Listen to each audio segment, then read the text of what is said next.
우리 말씀 함께 볼까요? 오늘 요한복음 8장 48절 59절까지입니다. 요한복음 8장 48절에서 59절입니다. 예수님께서 강한 경멸의 표현을 지금 받고 계십니다. 두 가지의 경멸의 표현인데요. 하나는 너는 사마리아 사람이다 라고 하는 거죠. 어떠한 정도의 경멸의 표현인지는 여러분들이 이미 익히 알고 계실 겁니다. 그리고 두 번째 경멸의 표현이 있는데 너는 귀신 들렸다, 한마디로 너 미쳤다라는 거죠. 왜 그랬을까요? 보통 사마리아 사람들을 이단자라고 여겼고요, 또 그들과 상종하지 않으려고 했습니다. 그리고 열등한 자로 여겼고 온전한 지식이 없는 자라고 생각을 했습니다. 왜 그럴까요? 그들은 성전을 다른 곳으로 여기고요, 예배도 다른 곳에 가서 드립니다. 그러니까 그들은 온전한 지식이 없이 온전한 신앙이 없는 자라고 생각을 했기 때문에 그냥 마지막에 내뱉을 수 있는 경멸의 표현이 이거였어요. 사마리아 같은 사람 아니냐, 사마리아 사람 아니냐라는 거죠. 그리고 유대인들은 하나님의 그 자녀, 그리고 아브라함의 자녀임을 본인들은 스스로 굉장히 자부심을 갖고 있거든요. 그런데 어제 뭐라고 그랬죠? 너희의 아비는 누구라고요? 얘 마귀다. 그리고 마귀가 하는 일을 너희가 한다. 아브라함의 자손이면 너희는 그런 일 하지 않았을 거다. 이렇게 이야기를 하죠. 그러니까 너 정말 귀신 들린 거 맞구나, 사마리아 사람이구나, 이제 이렇게 이야기를 하는 겁니다. 자, 그런데 왜 이런 일이 벌어질까요? 물론 그의 여러 가지 대립적인 어떤 논리 구도도 있고, 또 그들이 원치 않았던 부분들도 있고, 그들이 듣기 싫은 이야기를 한 것도 있고, 이 모든 것들이 있죠. 근데 거기에 핵심이 무엇일까요? 예수님이 무엇을 했기 때문에, 예수님이 그들의 비율을 맞춰주지 않으셨기 때문에가 아니라 예수님이 그들과 사이가 좋지 않으셔서가 아니에요. 굳이 사이 좋으려고도 하지 않으셨고요, 사이 나빠지려고도 하지 않으신 거예요. 잘 생각하셔야 됩니다. 예수님께서 그들과 의도적으로 대립을 하시려고 그랬던 것도 아니고요, 의도적인 갈등을 일으키려고 하신 것도 아니에요. 예수님이 오직 하신 일은, 요한복음에 시작돼서부터 계속 하신 일은 딱 하나입니다. 49절입니다. 49절에 밑줄 하나 거실까요? 나는 귀신 들린 것이 아니라 오직 나는 지금 뭘 하고 있냐면, 지금 이 모든 행동이 너희랑 싸우자라는 얘기도 아니야, 너희보다 우위에 있다는 것을 자랑함도 아니야, 내가 월등하다라는 것들을 증명하려도 아니야. 딱 한 가지예요. 뭘까요? 내 아버지를 공경합니다라는 거예요. 우리식으로 정리하면 뭐가 될까요? 주어진 진리를 선언하는 하나님께로부터 받은 사명에 순종하는 거다라는 거죠. 결국 우리식으로 쉽게 표현하면 나는 하나님께 순종할 뿐이지 내가 너희보다 더 우월하다거나 내가 너희와 갈등을 일으키려고 하는 목적이 아니다라는 거죠. 결과론적으로는 그들의 귀를 거슬리게 하고 어떤 그들의 본성을 거슬리게 하는 결과를 낳을 수는 있지만, 의도적으로 그들과 대립을 하려고, 그들과 갈등을 일으키려고, 그들을 긁으려고 하신 말씀이 아니에요. 중요합니다. 여러분들 자녀들을 긁으려고 얘기하시는 경우도 가끔 있어요. 인간적인 부모의 입장에서는 그럽니다. 일부러 긁어요. 그런데 실은 부모의 입장에서 자녀에게 이야기하는 것은 딱 한 가지예요. 자녀가 잘 되려고, 잘 되게 하려고, 자녀에게 옳은 길을 알려주려고 이야기할 뿐, 그런데 그 의도와는 상관없이 자녀들이 느끼기에 부모들의 태도는 어떻게 느껴질까요? 부모가 나를 긁는다, 이렇게 느껴진다.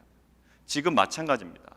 이 유대인들이 생각할 때는 자꾸 자기의 본성을 거르고 자기와 갈등을 일으키려는 어떤 불편한 존재로 여겨지는데, 이 예수님은 자기를 이렇게 표현해요. 나는 내 아버지를 공경합니다. 그러니까 어디와 관계보다, 그들과의 관계보다 이 예수님이 계속 끈질기게 붙잡고 있었던 관계가 있는데, 하나님과의 관계 속에서의 나는 하나님 앞에 순종하는 걸음걸음이다라는 거예요. 여러분들 보십시오. 누구에게 하나님께 받은 사명이 있어요. 어떤 영혼에게, 남편일 수도 있고요, 자녀일 수도 있어요. 근데 이 남편이 정말로 말도 안 되는 소리를 하는 겁니다. 자녀가 말도 안 되는 행동을 하는 거예요. 근데 몰라요. 근데 그때 자기에게 주어진 사명이 있다고요. 말씀을 도대체 깨닫는 건지 깨닫지 못하는 건지, 큐티는 한다고 하는데도 이것이 도대체 이해를 하고 있는 것인지 하고 있지 못한 것인지, 믿기라도 하는 것인지, 이 사람의 신앙에 뿌리가 있는 것인지 없는 것인지 도대체 이해가 안 갈 때가 있다. 근데 기도 가운데 하나님께서 우리에게 마음을 주셔서 그에게 정확한 메시지를 던져야 될 때가 있어요. 이거는 뭐 그들과 갈등하기 위함인가요? 우리가? 그들을 이기기 위함인가요? 내가 네 신앙보다 낫다라는 것을 증명하기 위함인가요? 아니에요. 우리는 그 모든 양육과 그들을 위한 권면과 이 모든 것들이 무엇과 연결되어 있어야 된다? 나는 하나님께 받은 허락된 사명을 순종하는 것이다라는 믿음의 확신이 있어야 될 줄 믿습니다. 여러분들, 그것은 무엇으로만 가능할까요? 여러분들이 하나님과의 관계가 온전하면 내가 지금 저 사람 이겨먹으려고 이야기하는 것이다, 아니야, 이겨먹으려고 이야기하는 것이 아니다라는 마음의 확신이 있어요. 그래서 이야기할 수 있는 거예요. 근데 그렇지 않으면 자꾸 피하게 됩니다. 저 사람과 이야기하는 게 불편하거든요. 예수님이 만약에 유대인들과 이야기하는 것 그 자체를 불편하게 여기셨다면, 그냥 보이는 화평만을 위하셨다면 굳이 이렇게까지 표현하실 필요가 없어요. 그런데 예수님이 아주 이 사람들이 불편해하는 그 끝 지점까지 갔던 이유는, 오늘은 완전 마지막 지점까지 가지 않습니까? 그래서 이들이 했던 행동이 뭐예요? 돌로 치려 했다고요. 그 지점까지 예수님이 불편함을 감수하면서도 갈 수 있었던 이유는 단 한 가지예요. 하나님을 너무나도 공경했기 때문에. 그게 인간적인 의를 드러내거나 그 사람과의 어떤 관계 속에서의 나의 우월함을 증명하는 수단으로 사용하지 마시고요. 여러분들이 하나님과 관계에 굉장히 집중되어 있고 가까워져 있고 그 관계 속에서 받은 사명과 하나님을 공경하는 마음과 순종하는 마음에서 그 대상에게 불편함을 감수하면서라도 정확하게 이야기할 수 있는 믿음의 사람이 되기를 원합니다. 남이 얘기해 줬으면 좋겠고요. 자기 남편에게 목사님이 얘기해 줬으면 좋겠고요. 자기 아내에게 사모님이 얘기해 줬으면 좋겠고요. 그냥 우리 자녀에게 옆집 아저씨가 얘기해 줬으면 좋겠고요. 자꾸 이제 이렇게 돼요. 왜냐하면 나와의 관계는 불편하지 않기를 원하는 겁니다. 근데 여러분들, 오늘 보면 돌로 침을 당할 때까지 가요, 예수님이. 여러분들, 그 지점까지 갈 수 있는 것은 여러분들이 하나님과 관계에서 확실하여 이것이 나에게 주어진 사명이다라는 확신이 없이는 그 불편함 감수 못합니다. 저에게도 주신 마음이에요. 너가 정말 그것을 사명이라고 생각하느냐? 그럼 그 불편함의 끝지점까지 가야지. 어디까지?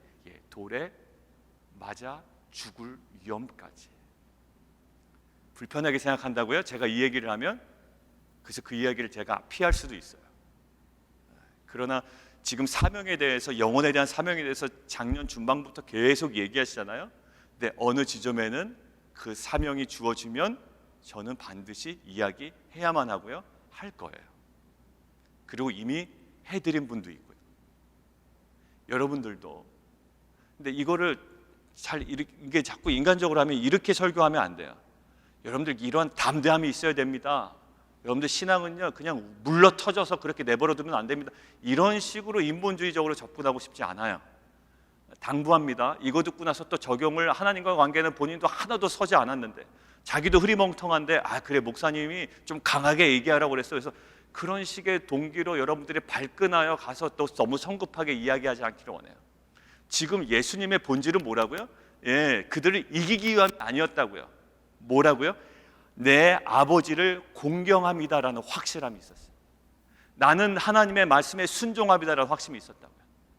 여러분들 관계 불편함을요, 인간적인 어떠한 그 세상적인 수단으로, 방법으로, 또 누름으로 이기려고 하지 마세요. 이거는 분명한 하나님의 말씀과 하나님을 철저하게 공경함에 대한 결과요, 순종이에요.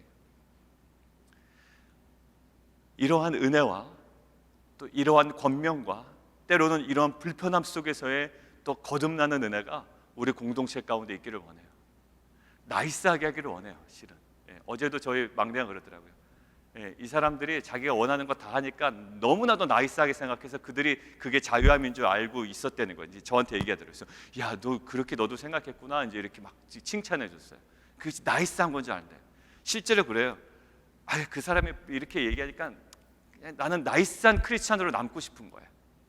근데 나이스한 크리스찬으로 남는 것, 그의 어떠한 그 예의 바름과 이것을 제가 뭐라고 하는 것이 아니고요, 실제로 사명의 끝자리에 가면 실은 십자가를 통한 영광을 봐야 된다고. 그게 뭘까요? 예수님은 십자가에 달려 돌아가시는 거였고요. 그리고 예수님은 중간 과정에서는 그 돌에 치여 죽임을 당하는 그 지점까지 갔다는 거죠. 사랑하는 성도 여러분, 우리가 그냥 표면상 나이스한 크리스찬이 되고 싶어요. 그 사람이 싫으면 그냥 내버려 두고요. 그냥 좋은 일만 해주고 싶고, 그러다 보니까 이제 세속적인 신학이 나간 거예요. 너 그냥 잘 될 거야. 아프면 다 낫게 해줄 거고, 사업도 그냥 잘 될 거고, 다 이런 거예요. 그러니까 예수 믿으면 다 그런 건 줄 알아요. 그 십자가에 대한 이야기도 하나도 하지 않는다고요. 너가 죄인이란 사실도 안 한다고요. 너 신앙이 그러면 안 된다라는 얘기도 안 해요. 자, 그런데 그런 얘기를 해야 된다는 게 제가 중요한 게 아니고, 그런 얘기를 할 수 있는 중요한 동기가 있어요. 여러분들이 그 진리 안에 온전히 서고 하나님과의 관계가 완전히 끈끈하고 가깝고 견고해야 그 말이 정확한 때에 정확한 메시지로 나온단 말이죠. 행동보다 우리가 더 하나님과의 관계, 하나님을 공경하고 순종하는 그 본질적인 자리에 우리가 더 회복되는 은혜가 있기를 원하고요. 회복된 우리의 삶을 통하여 그 분명한 메시지가 불편함을 감수하서라도 전해질 때 그 영혼들에게도 거듭남의 은혜가 있기를 주님의 이름으로 축원합니다. 자, 그리고요, 두 번째는 이거예요. 그 정리해서 얘기하면 순종 때문에 실은 무시당한 거 아니에요? 예수님이 다른 거 아니에요. 그냥 그 사람들 이겨먹으려다 보니까 갈등이 벌어진 게 아니고요, 철저해요. 예수님은 하나님께 순종하다가 무시당했고요, 순종하려다가 폄하됐고요, 순종하려다가 짓밟혔어요. 여러분들 삶을 낄낄거리고 웃는 사람들이 있죠. 야, 너 뭐 그 정도까지, 너 이렇게 순종 뭐야 그게? 낄낄거리고 무시하고 폄하하고 짓밟고요. 그때 우리가 취해야 할 태도가 있다고요. 오늘 본문에서 그게 묵상이 됐어요. 분명히 낄낄거립니다. 얘기할 때 앞에선 얘기 안 해요. 실은 불신자들도요, 막 진지하게 얘기할 때 불신자들 얘기 안 합니다. 근데 되게 기분 나쁜 표정이 하나 있어요. 그냥 마지막에 씩 웃어요. 그냥 그런 거야. 너네들은 그런 거야. 내가 이해해 줄게. 뭐 이런 태도라고. 자, 그런 웃음도 있고요, 아주 대놓고선 얘기할 때도 있다. 그때 우리가 취해야 될 태도가 어때야 됩니까? 라는 거예요. 왜냐면 저는 그렇게 전하다가도 그 웃음을 받고요, 그다음에 앞으로도 그런 일을 당하지 말란 법이 없는데, 하나님 그때 제 태도가 어때야 됩니까? 라는 그 질문을 던지면서 묵상을 해봤어요. 그때 예수님께서 강력하게 자기 자신을 자신하게 여기고 굉장히 흔들리지 않았던 하나의 중요한 모습이 있었는데요, 50절입니다. 같이 한번 읽어볼까요? 시작. 나는 내 영광을 구하지 아니한다. 거기까지. 나는 내 영광을 구하지 아니한다라는 확신이에요. 내가 스스로 영광을 취하려고 할 때가 있습니다. 왜냐하면 너무 무시당하고 폄하되고 짓밟거든요. 그러니까 스스로 영광을 어떻게 해서든지 취해서 그들의 코를 납작하게 만들어주고 싶은 마음이 실은 있습니다. 예수님은 그런 마음이 없으셨을까요? 말도 안 듣는데 지금이라도 뭔가 하나, 표적 하나 딱 보여주면 그들이 그냥 완전 찌그러들지 않을까요? 하실 수 있는 분이잖아요. 정말로 답답하지 않습니까? 지금 육체적 죽음을 이야기하는 것들은 아닌데도 육체적 죽음을 이야기하고 있고, 동사 보세요. 너희가 영원히 죽음을 보지 아니하리라 하는데 얘네들이 말을 바꿔요. 지키면 영원히 죽음을 맛보지 아니하리라 하니 이 동사를 막 바꿔요. 그러니까 그들의 지각 수준이 완전 달라지는 거예요. 죽음을 보지 아니할 거야 그랬더니 당신이 우리에게 죽음을 맛보지 아니할 거라고 얘기했습니다 라고 이야기한다. 여러분들 이럴 때 그냥 그들을 확 누를 만한 표적을 보여주고요, 자신의 영광을 막 드러내 보이면 되지 않을까요? 근데 예수님께서 분명하게 선을 거놓으신 부분이 있어요. 본인 스스로 영광을 구하지 아니하세요. 언제까지 기다리십니까? 54절 보세요. 예수께서 대답하시되 내가 내게 영광을 돌리면 내 영광이 아무것도 아니라. 그렇게는 절대 하지 않으시겠대요. 어떻게 돼요? 내게 영광을 돌리신 이는 내 아버지시다라는 거예요. 아버지가 내게 영광을 돌리실 때까지 참습니다. 이게 십자가의 길이에요. 내가 내 영광을 취해서 그들을 제압하거나 압도하거나 내가 월등함을 증명해내지 않아요. 그러니까 이게 우리가 신앙이 답답한 거라고요. 세상 사람들이 보기에 내가 내 영광을 취하지 아니하고 아버지께서 내게 영광을 돌리실 때까지 기다려요. 근데 이 신약을 연구하신, 이 요한복음을 연구하신 모든 학자들이 동일하게 지금 이 영광이 무슨 영광이다라고 이야기를 합니까? 십자가예요. 십자가. 그러니까 결국 뭐냐면 산제물을 바쳐서 수치스럽게 죽도록 하신 다음에 그 일을 통해 결국 예수님께 영광을 돌리는 방식, 하나님의 방식을 얘기해요. 지금 이 영광은요, 하나님의 영광은 마지막 때에 그냥 찬란한 영광을 주는 게 아니라 마지막 때에 예수님의 그 당하실 그때의 수치스러운 죽음을 통해서 그 죽음을 통하여 주어질 영광을 얘기한다고요. 그러니까 유대인으로서는 상상할 수 없고 이해할 수 없는 하나님의 방식의 영광이죠. 십자가의 수치 이후에 결국 창세전에 하나님 아버지와 함께 누렸던 그 영광으로 돌아가는 길이에요. 근데 그 과정에 중요한 것이 있습니다. 뭘까요? 십자가의 수치 이후에 창세전의 영광으로 돌아가는 그 과정이라고요. 나는 순종해 나갑니다. 철저하게 하나님 공경합니다. 하나님과의 관계 속에서 나는 버릴 수 없는 그 하나님을 공경함과 그 순종함이 있다고요. 그런데 그것을 무시하고 폄하하고 짓밟고 비웃는 그런 행위가 있어요. 그때 우리는 스스로의 영광을 취하는 것이 아니라 예수님께서 하셨던 그 방법 그대로 하나님이 우리에게 영광을 허락하실 때까지 우리는 그 영광을 기다리며 사는 거예요. 근데 그 영광이 뭐라고요? 그 십자가의 영광이 그 수치스러움 속에 드러날 때까지, 그 십자가의 영광이 그 짓밟히는 그 죽음 가운데 드러날 때까지, 그 십자가의 영광이 폄하되고 무시되는 그 현장에 온전히 드러날 때까지 우리는 기다리는 거죠. 그것이 주님께서 걸어가셨던 십자가의 길이고, 또 우리가 이 땅 가운데 세상의 방식이 아니라 십자가의 방식으로 우리가 이 땅 가운데 살아가는 믿음의 공동체의 삶의 모습인 줄 믿습니다. 살아가는 성도 여러분, 우리가 예수님의 방식을, 예수님은 아주 그냥 의도적으로 유대인들과 대립각 세우고 그들을 어떻게 해서든지 팍팍 긁으려는 그러한 모습으로 보시면 안 돼요. 예수님은 철저하게 하나님 아버지께, 하나님 아버지를 공경하고 하나님을 순종하는 삶만 사신 거예요. 근데 그 결과가 어땠다고요? 그 결과가 항상 갈등이었다고요. 우리의 삶도 실은 가만히 보면 그래요. 우리가 철저하게 하나님께 순종하면 순종할수록 사람들이 야, 너 잘한다 잘한다 그러지 않아요. 남편의 박해도 있을 수 있고요, 아내의 박해도 있을 수 있고요, 세상의 무시도 있고 폄하도 있고, 우리의 못남을 근거로 해서 너의 신앙이 뭐가 그렇게 대수냐라고 이야기하는 길이 있다고.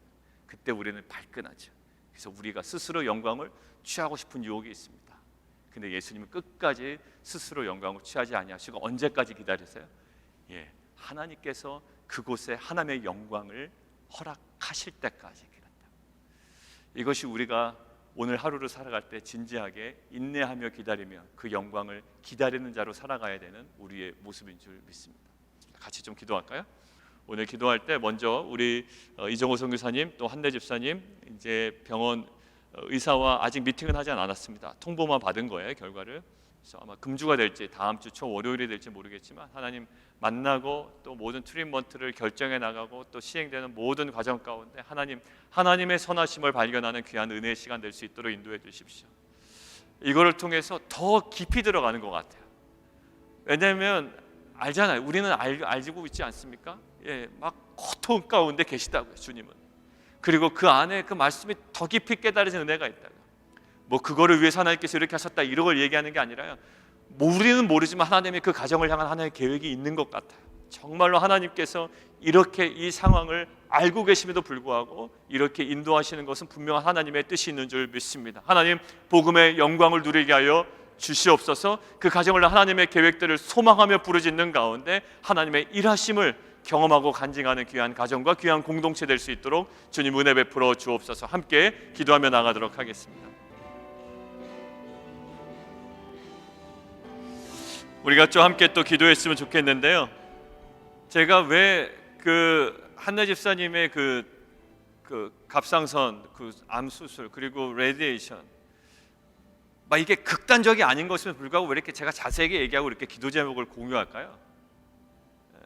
여러분들, 제가 요거를 좀 설명해 드리려고 그래요. 막 그게 병이 나야 됩니다. 물론 그게 우리의 1차적인 목적이죠. 그렇다면 막 그 다른 암 걸리신 분들에 비하면 어떻습니까? 경중이 어떻습니까? 막 이렇게 얘기하는 그런 차원이 아니고요. 그냥 이번 일을 통해서 하나님께서 주시는 분명한 메시지를 우리가 분명히 느끼고 또 가정 가운데 분명히 하나님께서 계획하신 것이 있다. 그냥 낫다 이게 끝일까요? 그렇게 된다면 우리 그냥 하나님 낫게 해주십시오라고 기도하면 되잖아요. 그래서 설명을 드리고 배경을 드리고 드리는 거예요. 그래서 여러분들에게 도전하고 싶은 건 이겁니다. 여러분들이 막 간구하는 기도 제목들이 있죠. 뭐 비즈니스라면 비즈니스, 직장이면 직장, 자녀, 뭐 대학 진학, 이런 남편과의 관계, 자녀 뭐 이런 것들이 있잖아요. 근데 단순히 불편하고 어렵고 이것들이 좋은 방향으로 가야 되고 이거 말고요, 여러분들이 불편해하는 그 지점에서 여러분들에게 주시려는 분명한 메시지가 분명히 있을 수도 있잖아요. 있을 수도 있는 게 아니라 있습니다. 남들 탓만 할 수도 없잖아요. 상황 탓만 할 수도 없잖아요. 근데 우리는 수많은 것들을 그냥 지나치는 것 같아요. 그냥 병이 났으니까 끝나는 거고, 상황이 좋아졌으니까 끝나는 거고, 사람이 변했으니까 괜찮은 거고, 저 사람과 갈등이 없어지니까 그냥 다 좋은 거예요. 근데 삶은 그렇게 단순하지 않은 것 같아요. 우리가 그 가운데 하나하나 하나님의 뜻을 알아가는 거예요. 순종해 나가고, 오늘처럼 공격해 나가고, 하나님 아버지, 우리가 하나님 기도하는 제목들 같들을 우리가 좀 같이 기도했으면 좋겠어요. 하나님, 우리가 간구하고 나아가는 가운데 하나님 주의 마음을 우리 가운데 부어주십시오. 하나님 진정한 깨달음을 허락해 주십시오. 알면 할수록 이들은 예수님을 돌로 치려고 그랬다고요. 들으면 들을수록 이 사람들 예수를 배격했다고요. 그러나 너희가 믿지 아니한도다, 말씀이 네 안에 거하지 않는다라고 했습니다. 하나님, 정말로 상황의 변화보다 말씀 안에 거하고, 내가 말씀 안에 거하고 말씀이 내 안에 거하여 하나님의 마음이 깨달아지고 하나님의 나라를 발견하고 그 안에 순종이 일어나고 거룩한 하나님의 공경과 하나님 우리 삶이 하나님 정말 전인격적으로 변화되는 귀한 은혜 허락해 주십시오. 함께 우리가 우리의 삶을 드리고 함께 기도하며 나아갔으면 좋겠습니다.